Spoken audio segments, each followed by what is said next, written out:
யூரோப்பில் பல நாடுகளில் வந்து சட்டவிரோத குடியேறிகளுக்கு எதிராக அந்த சொந்த நாட்டு மக்கள் வந்து போராட தொடங்கி இருக்கிறாங்க பார்க்குறோம். அப்படி பல நாடுகளில் ஒரு போராட்டம் அப்படிங்கிறது ஒரு பக்கம் போய் இப்போ இத்தாலியில் என்ன நடந்திருக்குன்னா, சட்டவிரோத குடியேறிகளால் அந்த நாட்டுக்கு பிரச்சனை வந்திருக்கு.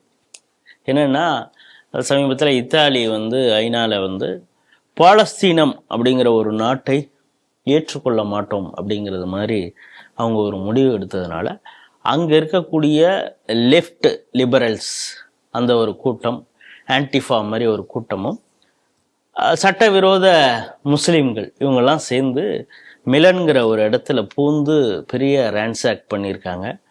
போலீஸாருக்கும் இராணுவம் பாதுகாப்பு படையினர் அவங்களுக்கும் மக்களுக்குமே அந்த போராட்ட குழுக்களுக்கும் பெரிய அளவு சண்டை நடந்திருக்கு. வன்முறையில் பல இடங்களை தீ வச்சிருக்காங்க. இந்த செய்தி எப்படி பார்க்குறீங்க? சமீபத்தில் ஒரு செய்தி வந்திருந்தது, உலகத்தின் மிக அழகான டாப் 10 ரயில்வே ஸ்டேஷன்ஸ், அதுல மிலன். அப்படிப்பட்ட உலகின் மிக அழகான ரயில்வே ஸ்டேஷன் வந்து இன்றைக்கு ஒன்றுமில்லாமல் உடைத்து சீரழித்து இருக்கிறார்கள் இஸ்லாமிய பயங்கரவாதிகள், சட்டவிரோத குடியேறிகள். அதாவது இஸ்லாம் டெரர் எந்த அளவுக்கு வந்து ஒரு நாட்டுக்கு ஆபத்து என்பதை இதை விட ஒரு தெளிவாக சொல்லக்கூடிய செய்தி வேறு எதுவுமே கிடையாது. பயங்கரவாதம் இல்லை.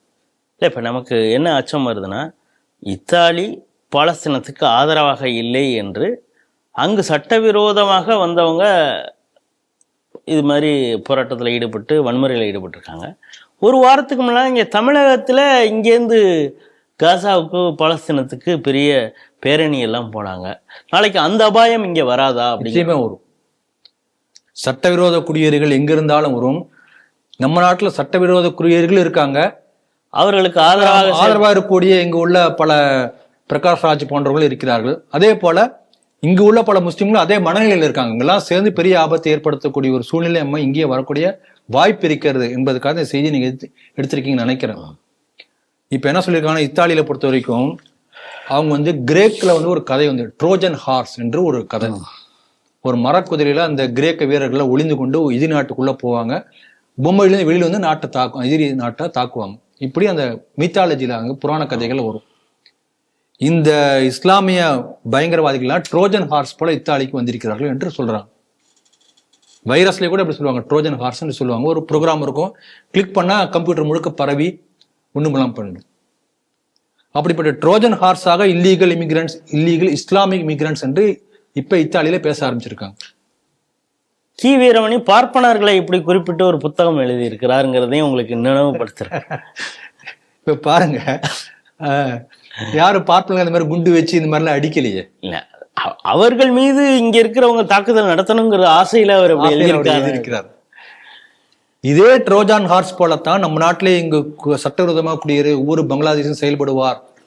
அந்த விழிப்புணர்வு எச்சரிக்கையாக இந்த செய்தி நமக்கு இத்தாலி நமக்கு சொல்லக்கூடிய பாடமா இருக்கு.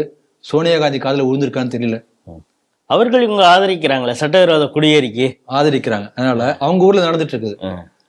அதே போல பாருங்க, அவங்க என்ன குறிப்பிடுறாங்கன்னா, இத்தாலியில இப்போ ரியலைசேஷன் அவங்க என்ன சொல்றாங்கன்னா, லெபனானை பாருங்கள், ஒரு கிறிஸ்துவ நாடாக இருந்த லெபனான் சட்டவிரோதமாக குடியேறிய முஸ்லீம்களால இன்னைக்கு வந்து கிட்டத்தட்ட பெரிய ஒரு இன்டர்னல் ஃபைட் அண்ட் வார்.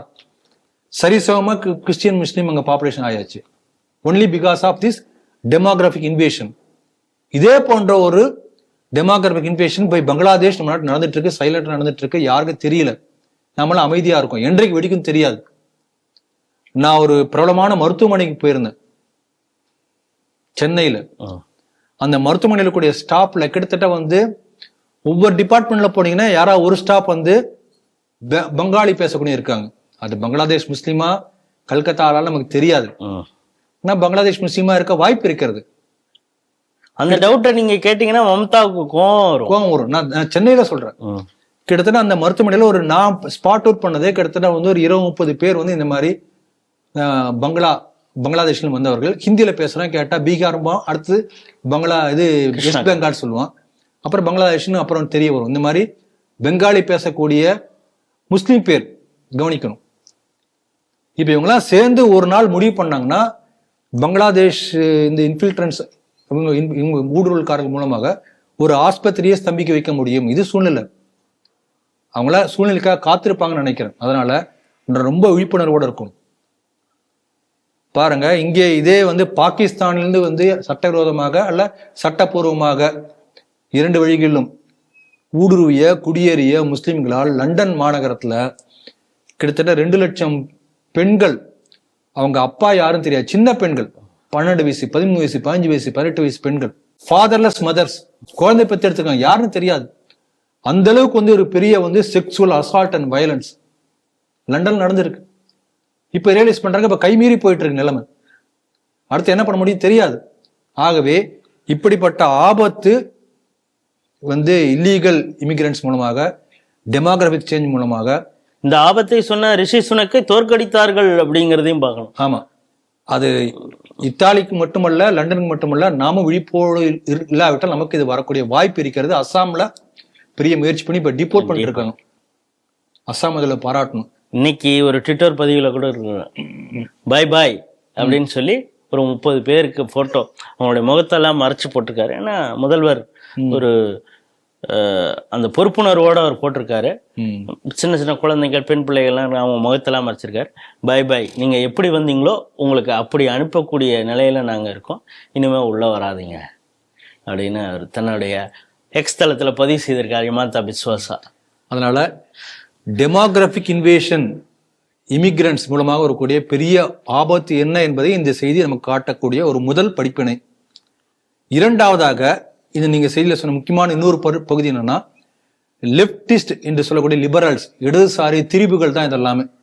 நம்ம ஊர்ல இருக்கக்கூடிய என்விரான்மெண்டல் சுற்றுச்சூழல் போராளிகள் ஆரம்பித்து எல்லாம் இந்த இடதுசாரி திரிபுகள் தான். நக்சலைட், மாவோயிஸ்ட், மக்கள் அதிகாரம் எல்லாமே இடதுசாரி திரிவுகளுக்கும் ரேடிக்கல் இஸ்லாமிஸ்ட் போராடக்கூடிய பயங்கரவாத இஸ்லாமிகளுக்கும் ஒரு நெருக்கம் ஏற்பட்டால் என்ன பாதிப்பு ஏற்படும் என்பதை இத்தாலி நமக்கு காட்டியிருக்கிறது, மிலன் நகரம். அதனால இங்கே அதே போலதான். நம்ம நாட்டில் என்ன போனோம்னா, நம்ம ட்ரிபிள் எம் நெக்சஸ் என்று சொல்கிறோம்.